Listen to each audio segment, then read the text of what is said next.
ดีค่ะยินดีต้อนรับสู่ช่องพระนุนะคะภาษาเอาขากล้องน้อยไว้ใส่เนาะเมื่อวานไปซื้อข้าวโพดมานะคะหาคากล้องกับบ่มีแบบนี้โอ้ใช่แน่ๆเลยนะคะ เพื่อนบิ๊กมาส่งนะคะ เดี๋ยวหาขากล้องก่อนอ้าวบ่มีเอาไปไว้ตรงไหนเนาะ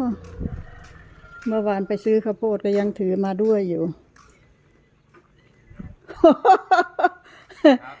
คือดำแต่ว่าโอ้ยตาย ครับ แลปื้อบาทนี่ เป็นคนละบิ๊กเลยบาทนี่จะไปเอาขากล่องหน่อยไปไว้ใส่วะโอ้ยโอ้นั่นแล้วสิบ่หนาวจังใดบ่ได้เอาของมาเบิดซ้ำเพราะว่า บ่แล้วเบิ่งมีกระเป๋าแน่นอน โอ้ยจากสื่ออีหยังมา กินข้าวน้ำบิ๊กก่อนเด้อจังเมื่อ ยังพันได้นอนเลยนะ บ่ ไปหาข่อยตี3ตี4อะไรอยู่วะพอดี พอดีละอันนั้นบานเสื้อน่ะเบิดอยากลอยก็ 1,000 พันหนึ่ง นี่บ่ได้ใส่กินกองละ เอ้ยบ่ทันได้ซักว่าแม่ เสื้อใหม่ได้นี่นั่น บ่ ซื้อใหม่ โอ้ยฝึกจนดำเบิดบาดนี้ 267นี่ บ่แม่นบิ๊กคนเก่าเลย เป็นคอวีเลย ใช่ว่าของยี่ห้อว่าซื้อมาให้เรา เบอร์หยังล่ะ เบอร์ โอ้บ่แม่นใหญ่โพดบ่ตัวนั้นล่ะคิดว่า แล้วอยู่ใส่เอามาให้ลองแล้ว ไปอันนั้นไปยามมองท่านได้มา โอ้สิ ไว้ เอา ละ ลงมากินอยู่จังหวะ เอาล่ะแม่ เอาให้หันตัว เอาไว้หั่นละเดี๋ยวเรามาจังเอาให้เราพูดน่ะโอ้ยซื้อ ใส่ ไป ขึ้นกองร้อยมันได้ใส่อยู่แล้วซุนี่นะ บ่ก็ละว่าแม่นซื้อมาอันนั่นหลายแท้ ขึ้นกองร้อยมันได้ใส่อยู่แล้ว กระเป๋าก็น้อยๆหนึงติใส่หยังก็บ่ได้ นาย10บ่ บ่คือเนาะ อย่าอาชีว่าสิเอาเบอร์อันลูกป้าอยู่พินให้อยู่เทื่อมีหยังก็ได้โทรหาเราอ้าวขอบคุณหลายๆที่มาส่ง เดี๋ยวกันตัวแรก มื้ออื่นสิพาไปใส่บาตรอยู่ นอนตื่นแต่เช้านี่ล่ะ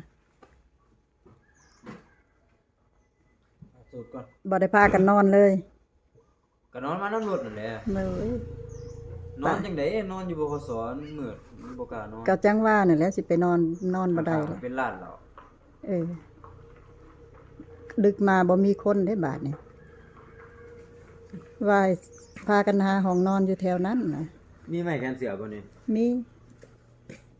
โอ้ย คนทหารแหล่บาดนี่ คนขาวๆแหล่เบิดอำคืนไวแท้ อันใดไป นั่นแหละ ไปส่งอันหมู่อยู่บ้านแพทย์บ่ ก็เลยบ้านแพทย์ไปแล้วบ้านหนองแสงคำไหมรู้จักอยู่บ่ น้องแสงคำคือได้ยินอยู่คือได้ยินอยู่บ้านแพทย์บ้านตาดเด็มเป็นเสียงรถละมาแล้วบ่มาแล้ว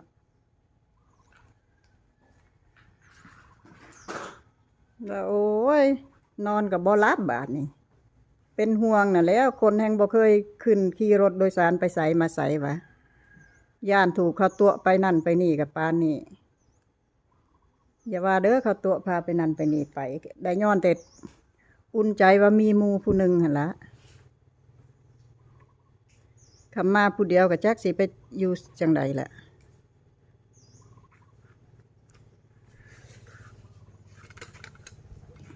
ตั้งกล้องกัน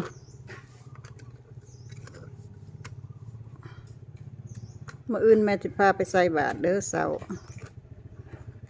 มื้อนี้จังสิไปหาซื้อแนวมาเฮ็ดไว้ใส่บาตรพาไปหาพระน่ะ มารับตังค์ด้วยนี่ ไปหายเหล้า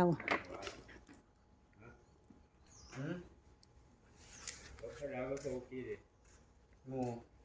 งูครับ บ่มีหมู่แล้วตายแล้วจักสิไปตกอยู่ไสโอ้เงินเดือนแรกบ่นี่ เบิดน้ำค่ารถ เงินเดือนแรกพี่น้องบ่เบิดเวทได้เนาะมันไกลเห็นมาส่งลงไกล แบ่งให้ยายนำนี่บ่ทัน เดี๋ยวล้างไปใส่บาตรโอ้ยคนนี่เด้อเงินเดือนแรกลูกชายพี่น้อง ธรรมดาแล้วเดือนแรกหักค่าครองรายแล้วได้เท่านี้ไปละ เดือน ตั้งรักได้เท่ากันจังเอาอีก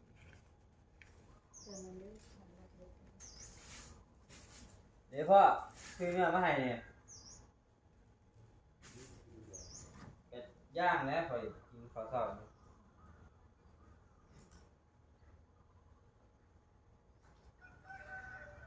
นี่แล้ว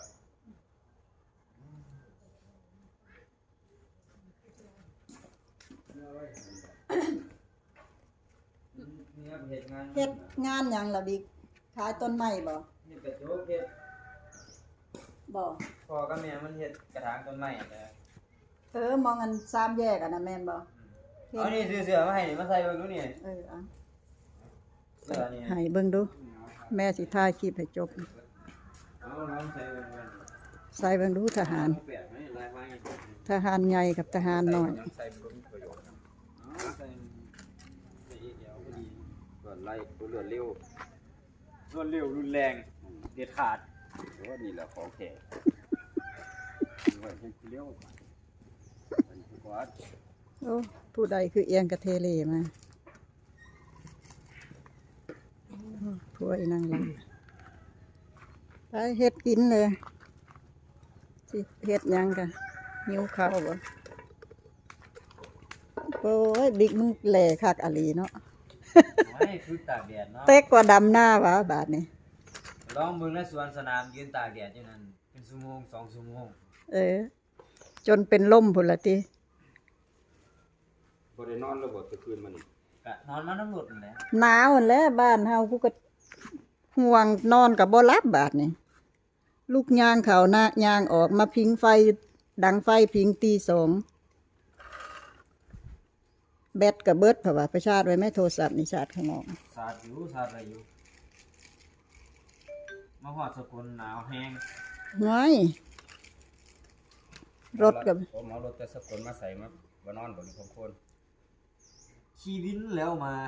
จากสกลมาพังโคน วินมอไซค์น่ะ ฟาดบ่หนาวตายบ่ กะหนาวหั่นแหล้วเฮ็ดจังได๋สันบ่มีรถล่ะดิ ว่าแม่นรถใหญ่เด้เดี๋ยว แต่ นี้ สิขี่รถใหญ่มาบ่สันพันหาม อไซค์เขาเอาหลายปานใด 350 700ไปแล้ว2คนโอ้ เฮ็ดจังได๋บ่มีรถมาล่ะดิ ใครแต่อัดกัน3มาเนาะข้าสันหนาวตายขี่มอไซค์เพื่อสิฮอด อันนี้ก็ขาดพรบขาดหยังก็ขาดทะเบียนก็ โอ้ยขานก็บ่เป็นหยังดอกกลางคืนบ่ได้มีไผไปตั้งด่านอยู่หั่นตั้งบ่ไปซื่อ เขาทางการแล้วส่งไปมาน่ะ ๆมันดึกแล้วเซาะเขาสิตั้งฮอดซะนี่นอนก็บ่หลับ นั่นเพิ่นบ่นั่นเด้อหลายจับพุ่นโต